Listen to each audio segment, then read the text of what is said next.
창세기 37장부터 요셉의 이야기가 나옵니다. 이 요셉의 이야기 가운데 우리가 흥미롭게 주목해 볼 만한 것은 요셉이 우는 장면들이 곳곳에서 나오는데, 그 우는 것들을 우리가 쭉 시간대별로 살펴보면 상당히 요셉의 그 일대기에 대한 이해를 좀 할 수가 있습니다. 제일 먼저 요셉의 우는 모습이 나타나는 것은 이제 그의 형들이 곡식을 사려고 애굽으로 와서 요셉을 이제 만났을 때입니다. 42장 24절 보겠습니다.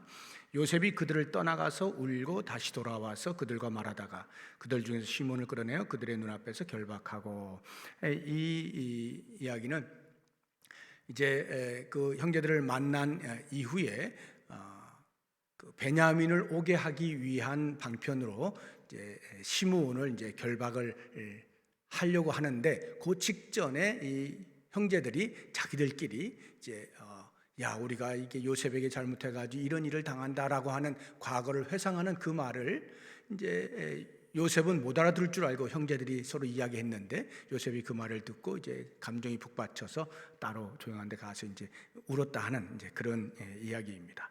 두 번째 요셉이 운 것은 43장 30절에 나타나는데요.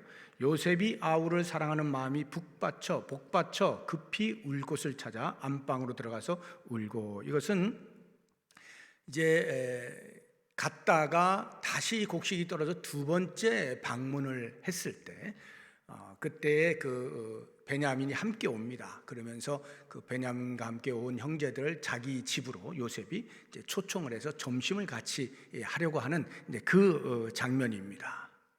이제 자기가 이제 퇴근을 해서 점심을 먹으려고 할 때 눈앞에 이제 그 베냐민이 있잖아요. 그래서 베냐민에게 평안을 이제 빌어주고, 그것으로 인해 또 이제 복받쳐서 또 조용한 데 가서 우는 이러한 이제 장면이고요. 이제 세 번째 우는 것이 오늘 본문에 이제 등장을 하는 것이죠. 이제 1절과 2절을 보시게 되면 요셉이 시종하는 자들 앞에서 그 정을 억제하지 못하여 소리질러 이렇게 하고, 2절 보시면 요셉이 큰 소리로 우니 이렇게 돼 있죠.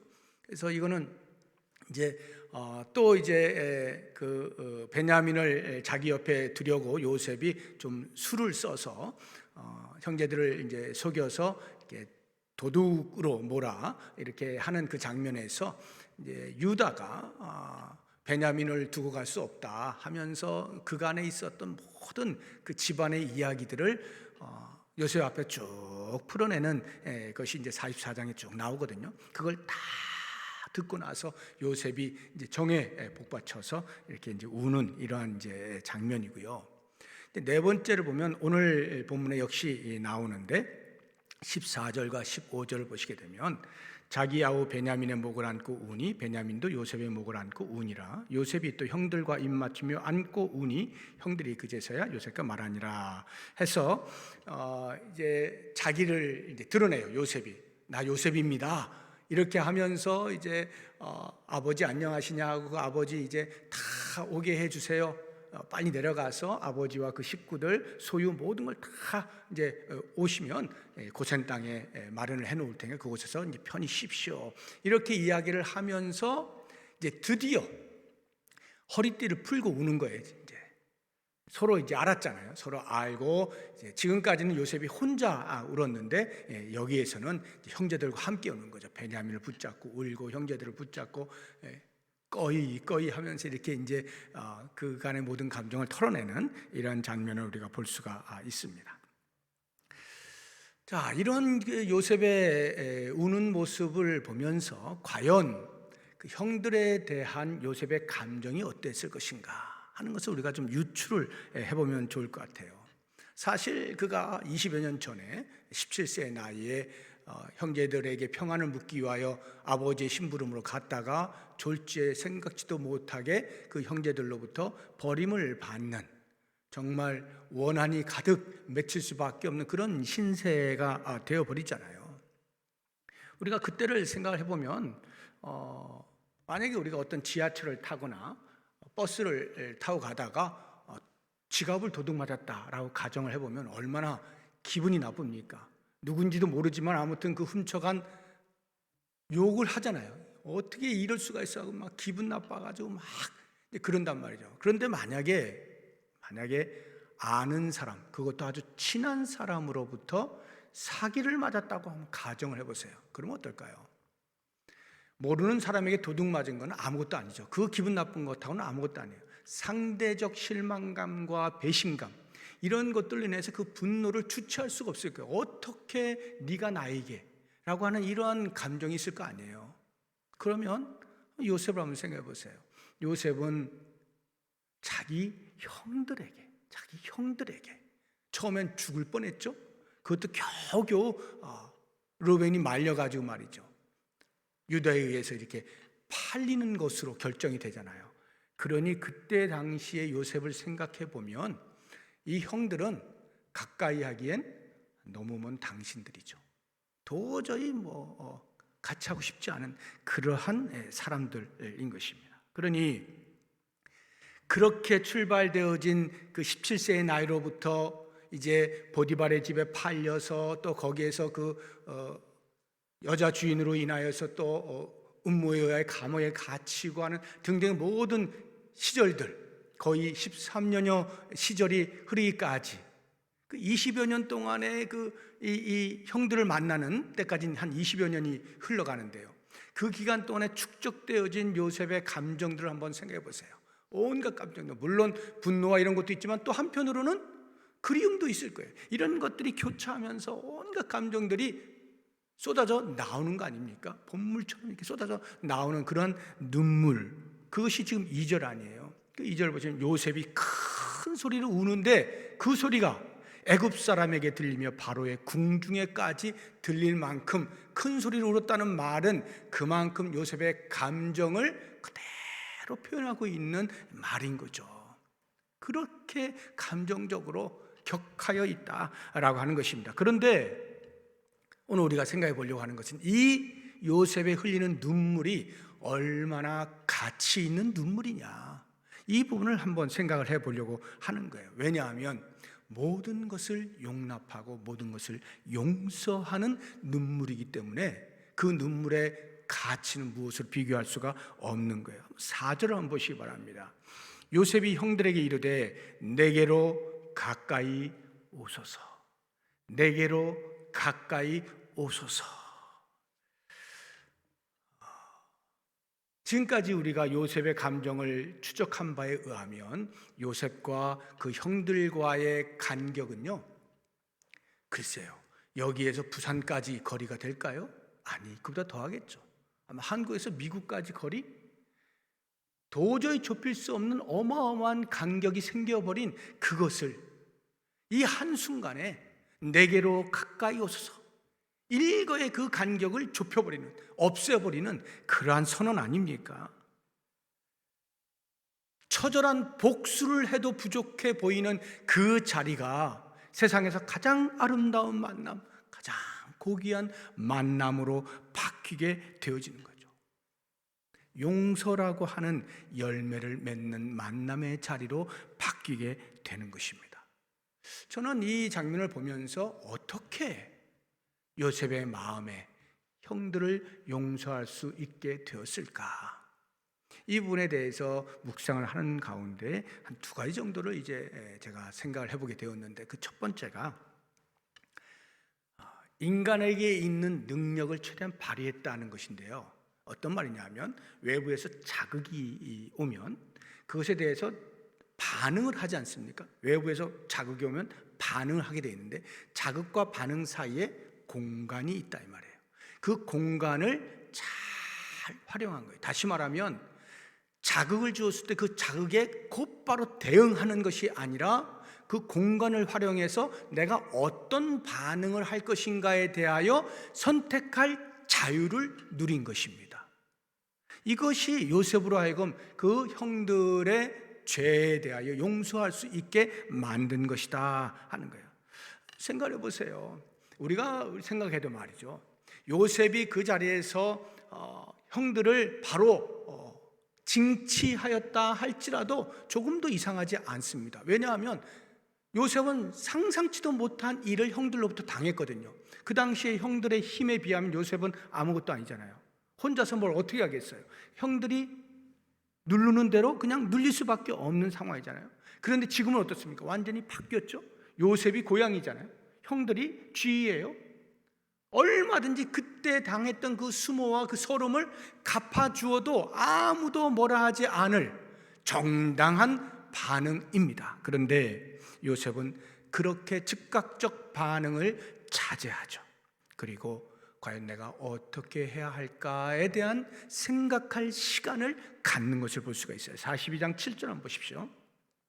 요셉이 보고 형들인 줄을 아나, 형들이 찾아왔을 때 말이죠, 모르는 채 하고 엄한 소리로 그들에게 말하 이르되 너희가 어디서 왔느냐. 이렇게, 여기 형들인 줄 알았다고 하면 곧바로 어떻게 되겠어요? 자연스러운 반응은 세상에 이렇게 하면 자기 자신을 바로 드러내고 너희들이 그때 어떻게 그럴 수가 있어, 이렇게 나가는 게 정상이잖아요. 그런데 모르는 채 하고 그 이야기는 뭐예요? 이제 시간을 가지고 반응하는 그 공간에서 내가 어떤 반응을 할 것인가에 대한 선택의 자유를 지금 활용하고 있다 하는 것을 볼 수가 있는 것입니다. 그러면서 그 형제에 대한 태도를 시험을 하게 되는 것입니다.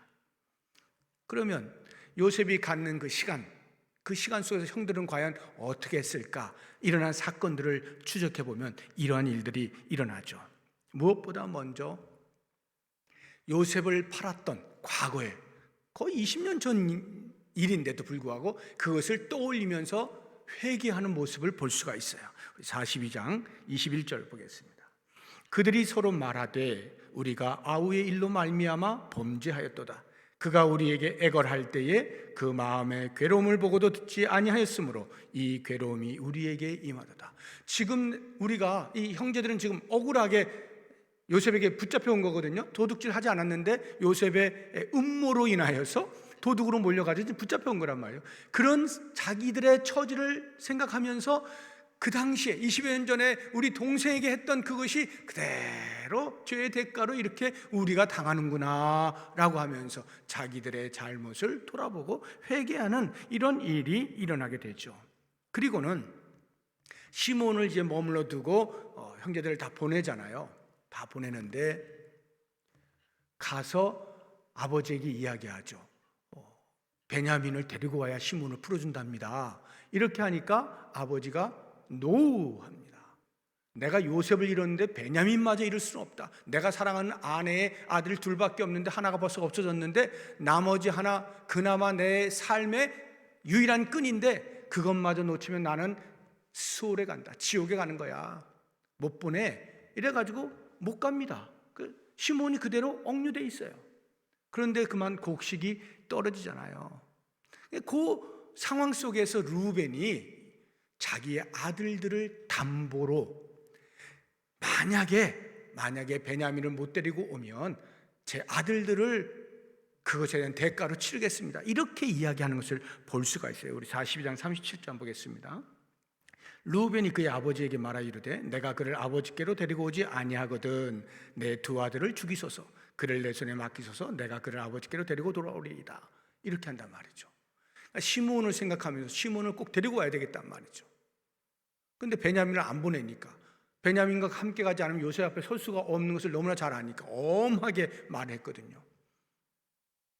그러니까 자기 아들을 담보로 해서 이렇게 베냐민을 좀 같이 가게 해주세요라고 부탁합니다. 물론 야곱이 거절을 합니다.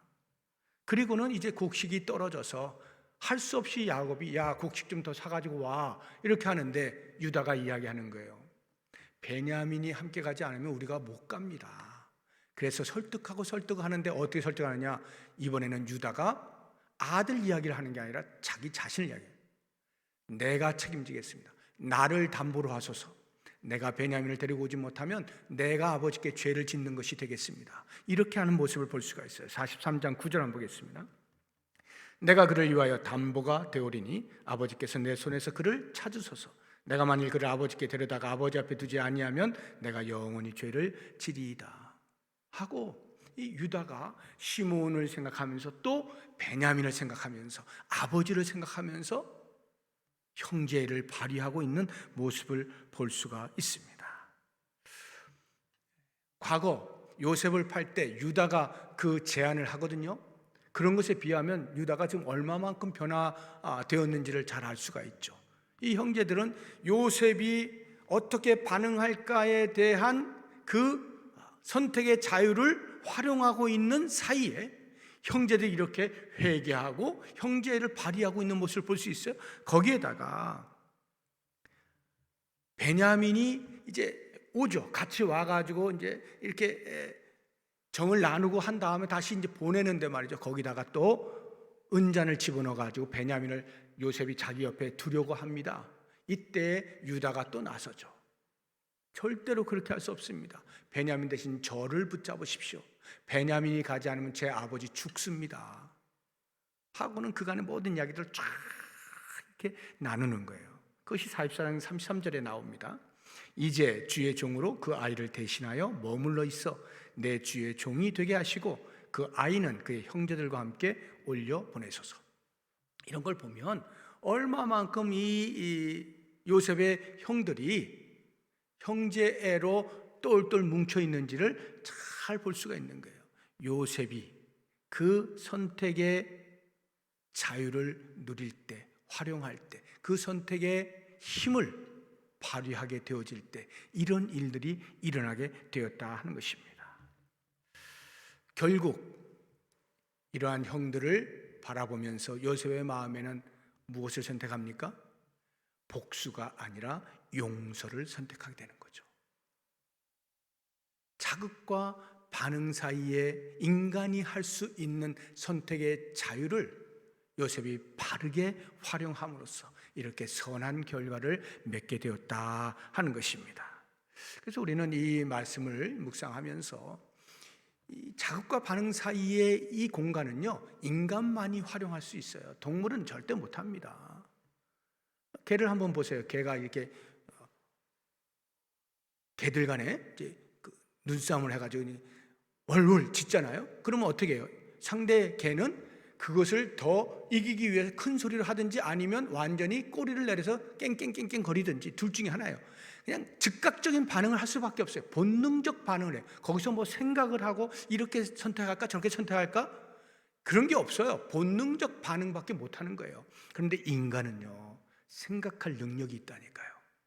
자극이 왔을 때 어떠한 반응을 할 것인가에 대한 선택의 자유가 자신에게 있다는 거예요. 그것을 활용하게 되어지면 도저히 용서할 수 없을 것만 같은 상황 속에서도 용서가 가능하게 되어진다 하는 것입니다. 그래서 성경에도 보게 되어지면 이와 같은 인간의 놀라운 그 반응, 그 선택의 자유, 이것을 산상수훈 같은 데 보면 말이죠. 네 오른쪽 뺨을 치면은 동물 같으면 어떻게 해요? 맞았으니까 뭐 당연히 나도 때려야 되는 거죠. 이게 당연한 반응이에요. 그런데 생각해보라는 거예요. 생각해보라는 거예요. 그리고는 선택하라는 거죠. 예수님의 요청은 뭐예요? 왼쪽 뺨을 대라. 오리를 가자고 하느냐? 생각해라. 못 가. 바르게 즉각적인 반응하기 전에 한번 생각해봐라. 왜 그러는지. 그리고는 심리를 같이 가져라. 겉옷을 달라고 하느냐? 생각해봐라. 네가 강도냐? 이렇게 바로 반응하는 것이 아니라 생각을 해서 속옷까지도 내줘라 하는 이런 선택의 자유가 인간에게 있다라고 하는 것을 알게 하고, 거기에서 예수님께서 우리 성도에게 요청하는 것은 성도가 가져야 할 윤리, 이걸 이야기하는 거죠. 더 나아가면 신앙, 영성, 이와 같은 것으로 선택을 해라. 어떻게 반응할지. 그랬을 때 이 요셉은 놀랍게도 형들에 대하여 용서를 선택할 수 있었다 하는 것이죠. 또 한 가지 이제 요셉이 이렇게 용서가 가능했던 이유는 저는 요셉이 다른 그 무엇보다도 하나님의 섭리를 바르게 이해했기 때문이다 이렇게 봅니다.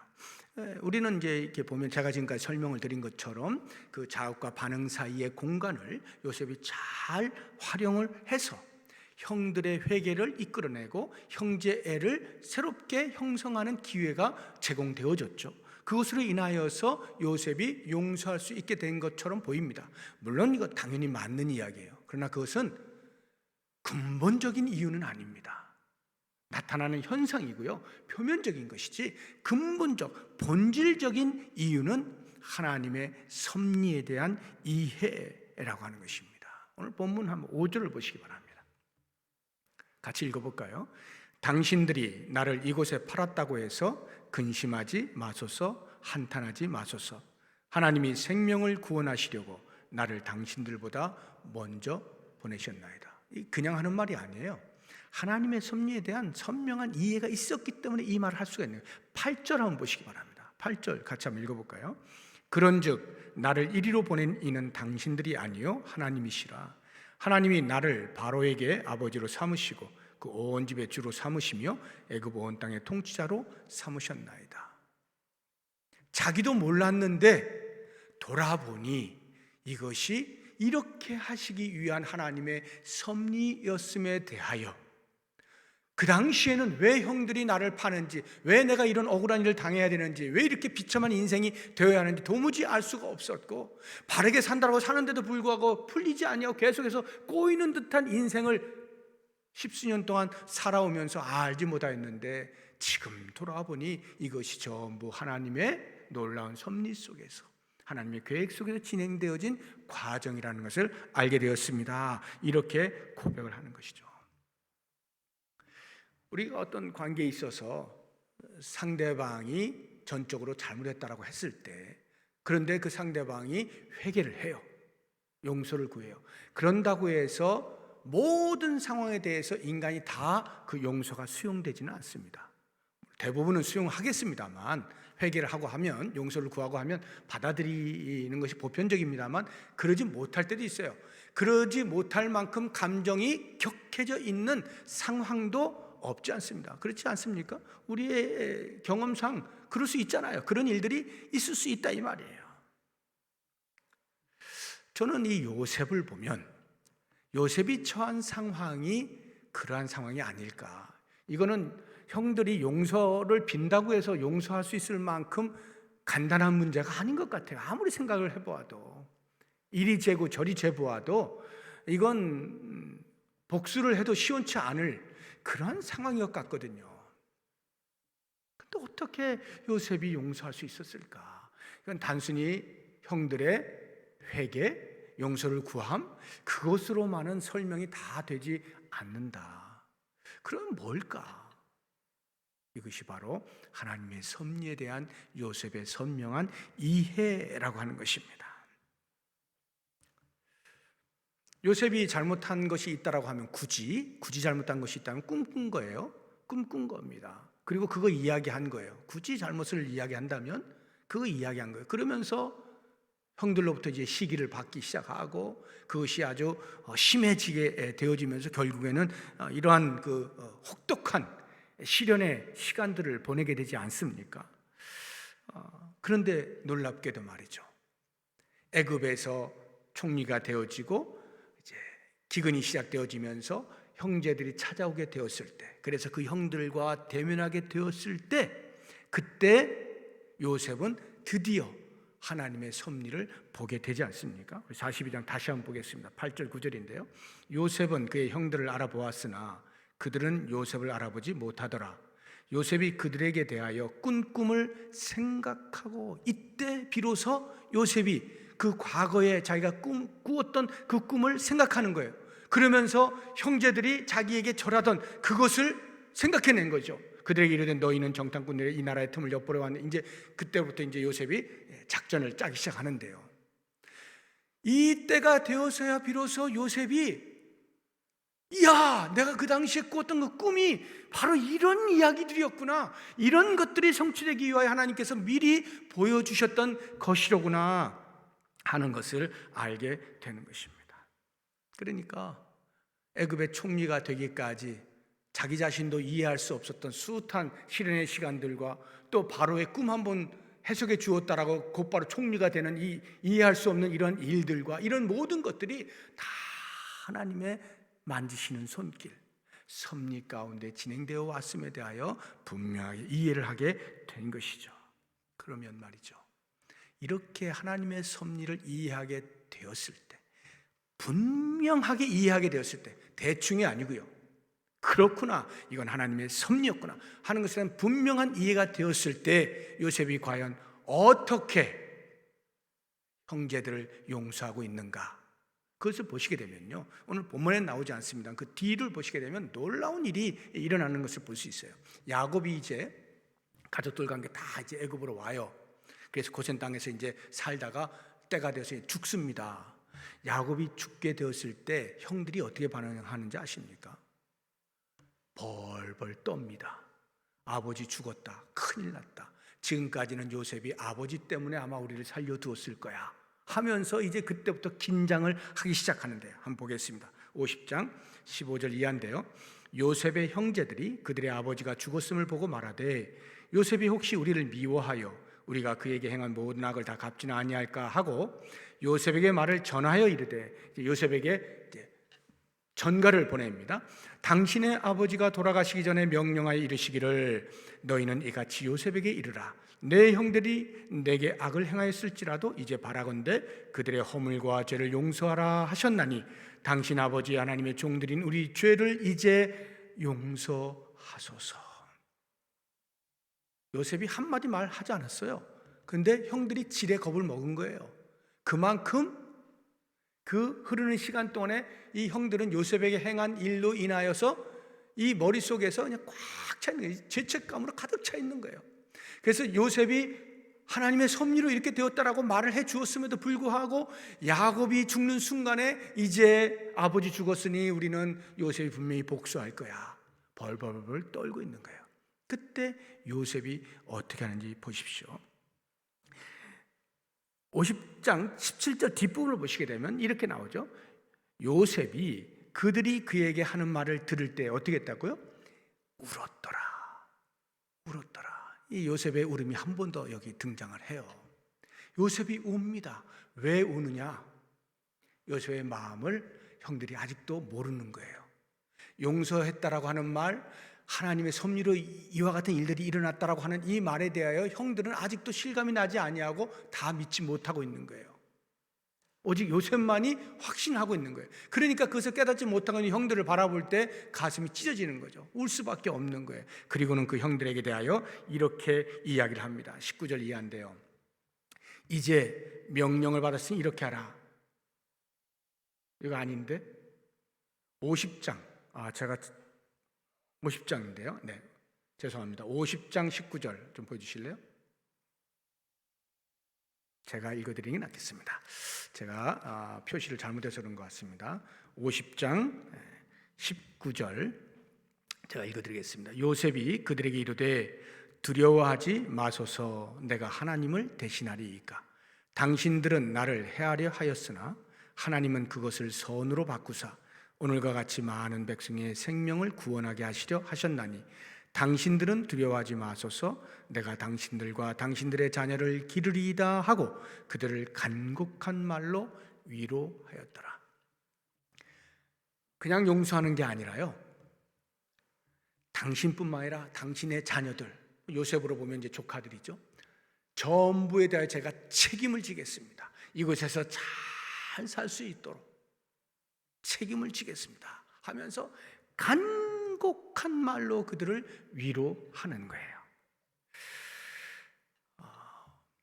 이것이 하나님의 섭리를 정확하게 이해한, 선명하게 이해한 사람이 용서의 폭을 보여주고 있는 거예요. 그냥 자기의 감정을 추스리는 것으로 끝난 게 아니란 말입니다. 그래요, 형들이 그렇게 나에 대해서 잘못했지만 내가 용서합니다, 이제 제가 다 잊어버리겠습니다 하고 그 정도 선에서 멈춘 게 아니라고요. 그래도 여전히 마음의 깊은 속에는 감정이 있으니 이제 좀 가능하면 보지 말고 삽시다, 그냥 형제들 알아서 사세요, 저는 저대로 살 테니, 이게 아니었다고요. 요셉은요, 용서의 폭이 말이죠, 그들의 삶 전체를 책임지는 것으로 나아갑니다. 그리고는 그것도요, 여전히 불안해하고 있는 그 형제들에 대하여서 간곡한 말로, 절대로 그런 일 없으니 이제는 마음을 놓으십시오, 당신의 자녀들에 이르기까지 대를 이어서 계속 제가 책임을 지겠습니다, 이러한 말로 위로를 하는 거예요.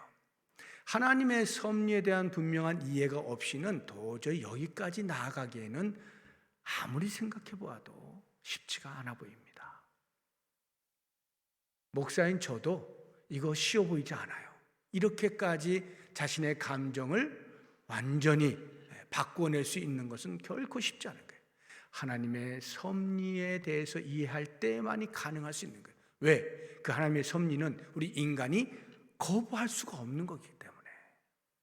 거부할 수가 없는, 하나님이 하시고자 하는데 제 의지로, 제 감정에 따라서 거부할 수가 없는 거죠.